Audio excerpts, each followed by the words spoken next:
Hello and welcome to another video from the only channel you need to not only survive the current apocalypse but actually enjoy it. And this video is going to be about what Bible is the best Bible to use. And I mean translation of the Bible. Obviously we only have one Bible, but we have many translations. And the reason I'm even answering this question is it comes up quite often. I always tell people basically the same thing. But yesterday someone asked me what translation do I use so they can follow along, and there is no translation that exists that you can use to follow along with me. You have to do your research just like I did, because I never actually quote an already written Bible. Now, I do have to make something very, very clear here. I am not making my own Bible. When I say, I quote a scripture the way I feel it should be quoted, I'm actually making my own translation. There is a difference. Because words are not communication, words are tools of communication. Communication, the actual act of communicating, is putting my thought in your head. And that's why the Bible was created. The Bible was created to put God's thought in our heads. So the best way we can do that is with spoken word or written word. We just don't have the options that Adam and Eve had. But saying that, I have to tell you of an example in the Bible and this is not really me making an excuse or trying to cover over anything, but it's just so that you can see a simple explanation of why I rarely quote a traditional Bible. And it's just little bitty minor details that make a big difference. In the book of Genesis, and try to follow along with me, and I think you'll understand what I'm saying. We're told in the book of Genesis that Adam and Eve sinned, they're thrown out of the garden, cherubs are placed to guard the entrance of the garden to keep Adam and Eve away from the tree of life. And even though it's a very, very minor detail, this small detail I'm going to tell you about perpetrates a lie, a very old lie. The word tree in the Genesis account is not singular, it is not plural, it's neither. You have to look at the context to discern whether or not that word should be singular or plural. What the original Bible translators did was they looked at the fact that there was one singular tree of knowledge of good and bad, written about right before this account. So if there was only one tree of knowledge of good and bad, then obviously there's one tree of life. And that's not the case. They have nothing to do with one another. Later in the Bible, we are told about the trees of life again. Only this time, it is plural. So, if it's plural later on in the Bible, it must be plural also in the Garden of Eden. And I'll tell you what that example is.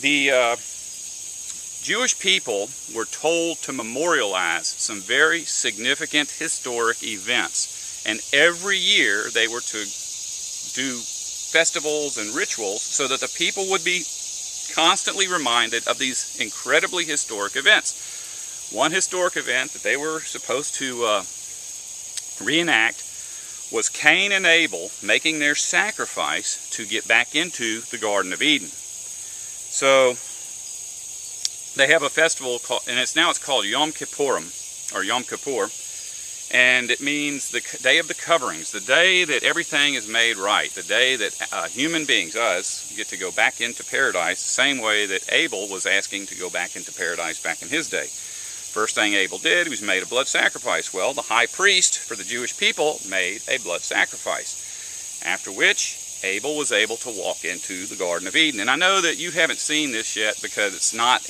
printed that way exactly. This is a long subject that covers a lot of scriptures in the Bible. It'll be in a future video. But when Abel entered into the Garden of Eden, he would have been surrounded by cherubs and the trees of life.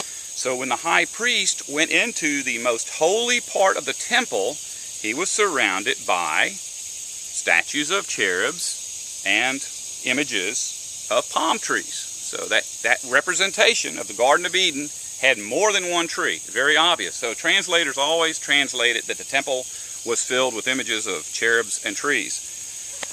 And I know that's just one hint or one clue, but honestly, if you just hang in there, you'll see that this is a recurring thing. In the book of Revelation, God tells John to record this really, really incredible vision.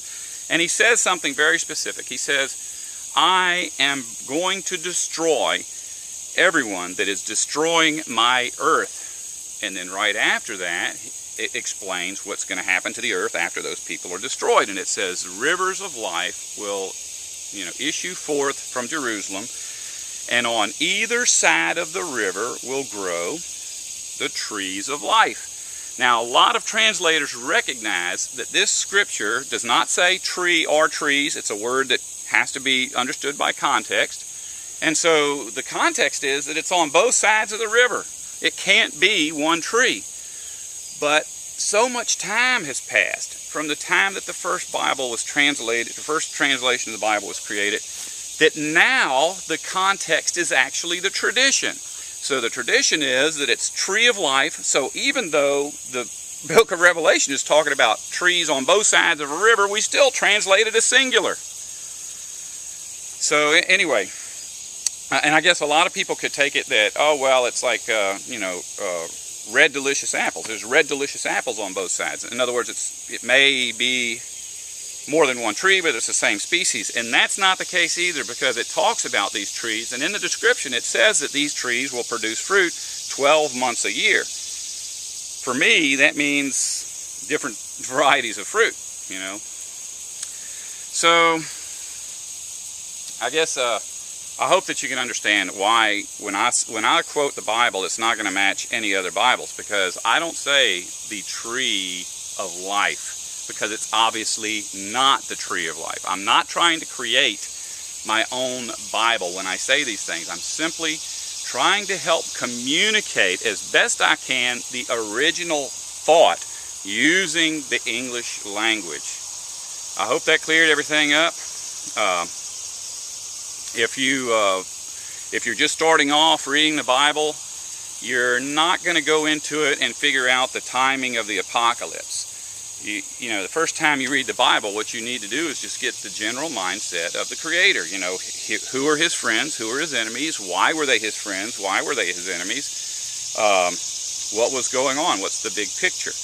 Maybe after you've read the Bible a dozen times, you can figure out the timing of the apocalypse. But for right now, you just need something simple. If I was going to recommend something simple, it would be the New International Version, which has a bad reputation, the New World Translation, which has a bad reputation, the Good News Bible, also known as the New English Version, and perhaps the American Standard. Not the New American Standard, but the original American Standard. Those four are, I think, pretty good basic English language Bibles. They all have flaws. When you get to the point where something seems confusing, you may have to do research online using tools other than just the Bible. Maybe my videos. If you don't want to survive, don't listen to me.